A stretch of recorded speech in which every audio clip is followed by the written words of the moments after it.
Zelenskyy, Poutine n'a que deux véritables alliés, le terrorisme et l'hiver.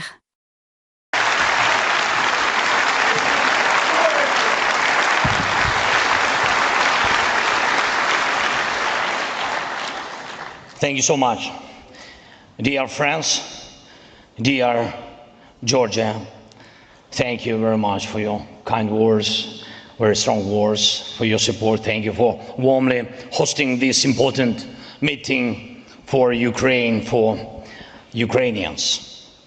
Dear Ursula, Antonio, Friedrich, Peter, Donald, Eddie, Pedro, Dick, Rosen, Petri, Christian, Kyriakos, Miloiko, all the leaders and all the participants of the conference and all who stand with Ukraine today. Thank you so much.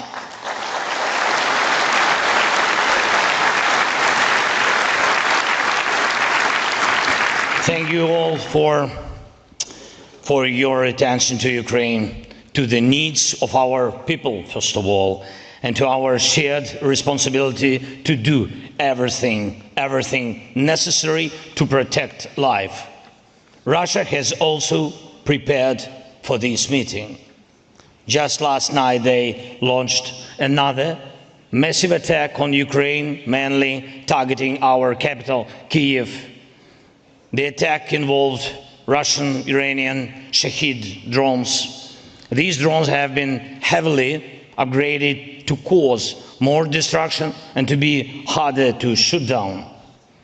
Ukrainians now face attacks by hundreds of these drones every single night. And this is pure terrorism. The night before last, they launched over 700 drones and missiles. Last night, nearly 400.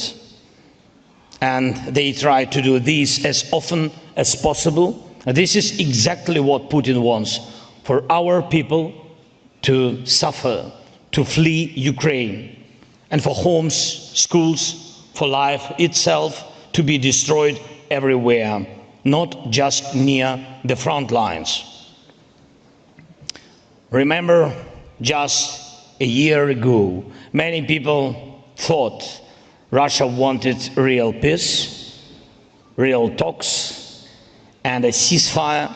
Moscow was sending those signals, and it was all part of their propaganda, trying to say that Ukraine didn't want peace. But we said back then there must be pressure on Russia because it was not preparing for peace. And now everyone sees that Putin has rejected every peace proposal and is escalating the violence.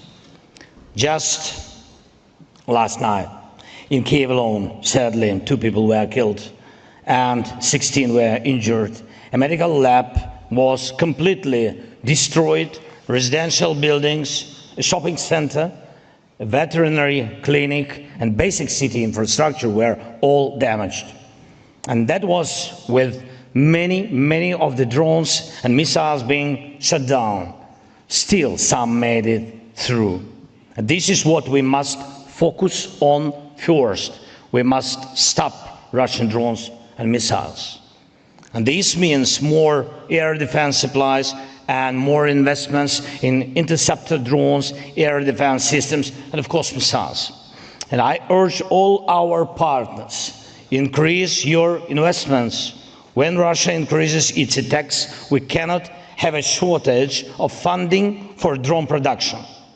More than 30 countries and hundreds of companies are represented at the conference today.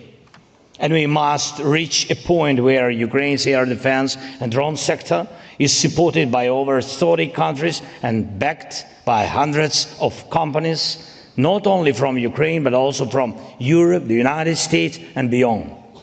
Please speak to our team for details. Ukraine has some of the world's most advanced drone technologies for both offensive and defensive, and we are ready to share this expertise and these technologies with our partners.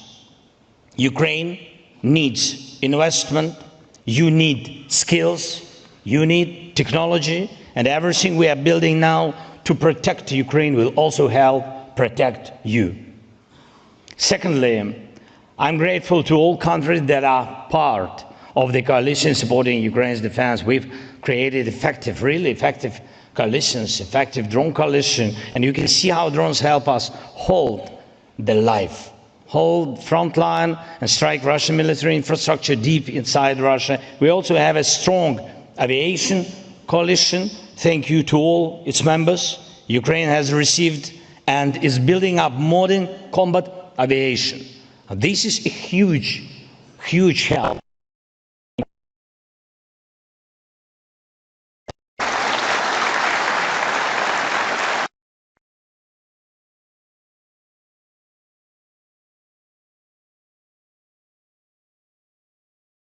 Aircraft to F-16s and Mirages this quickly. Thank you to everyone who helped. And I also want to highlight the coalition to return our Ukrainian children. Children abducted by Russia. And this is a global effort involving countries from Italy to Canada. And thank you to each one. Just yesterday I spoke with about this work, and it already is. I'll discuss this with and other leaders as well. And we must explore every to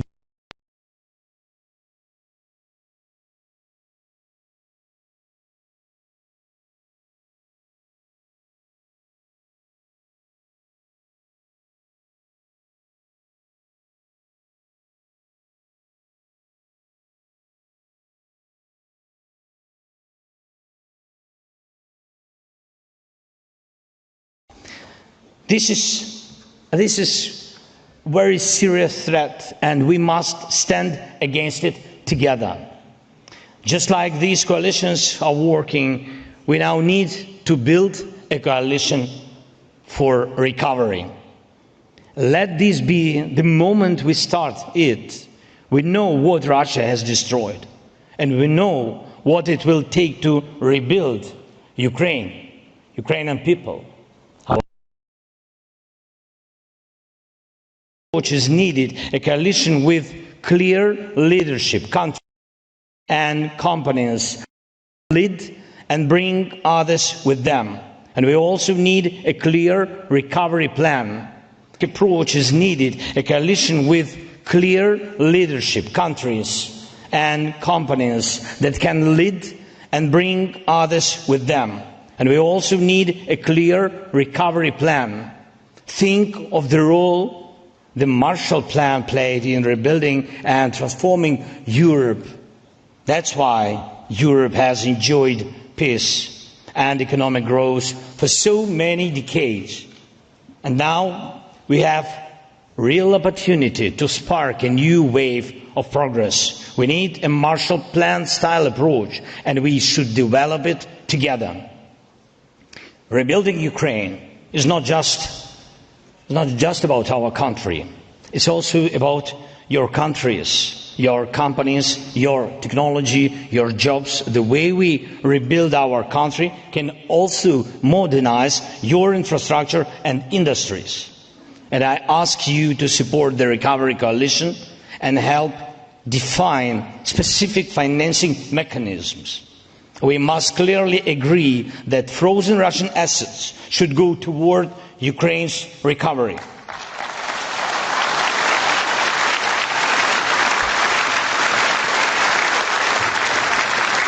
Not only the income from these assets, but the assets themselves must be used and much more actively than they are now to help save lives.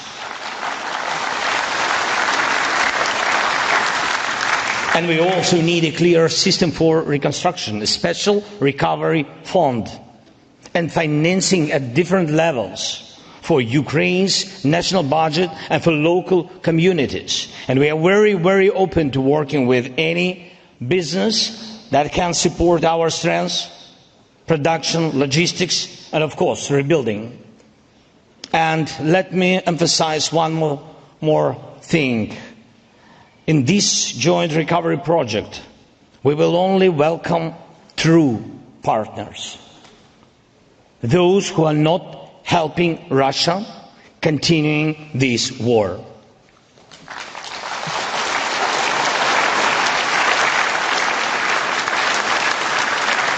Only friends are invited to be a part of Ukraine's economic and technological recovery. And one last thing. We are already preparing for the next winter. And we've already gone through 3 winters during this full-scale war. And of course, first of all, thank you to everyone who helped us then. Thank you. And we need to keep working together to get through the next winter as well. And this can only be done as a shared task. And let's use this conference to move forward with that. I thank Norway for already, by the way, supporting us. Thank you to the Netherlands for your help. Thanks Germany. Thanks Ursula, Antonio. Thanks so much for the EU's continued support in helping Ukraine face energy challenges, real challenges. And we must keep making sure our people are protected. I also thank Italy, more than 500 companies, Georgia, thank you so much, and to your team, more than 500 companies are represented here at the conference. Around 200 agreements are ready to be signed with a total value of over 10 billion euros. All of these must be fully implemented. And please, let's also focus on energy. Putin has only 2 real allies: terror and winter. And we must respond to both.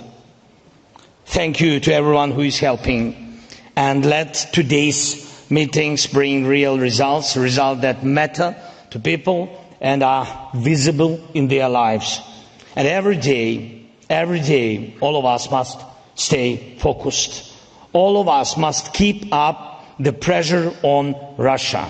All of us must keep working for defense so that we can bring a real ceasefire as soon as possible, that our drones go to our shared arsenals, that our technologies serve recovery and real life, that we create and start implementing a reliable recovery plan, that our children and our people return home to Ukraine. Let's do everything we can.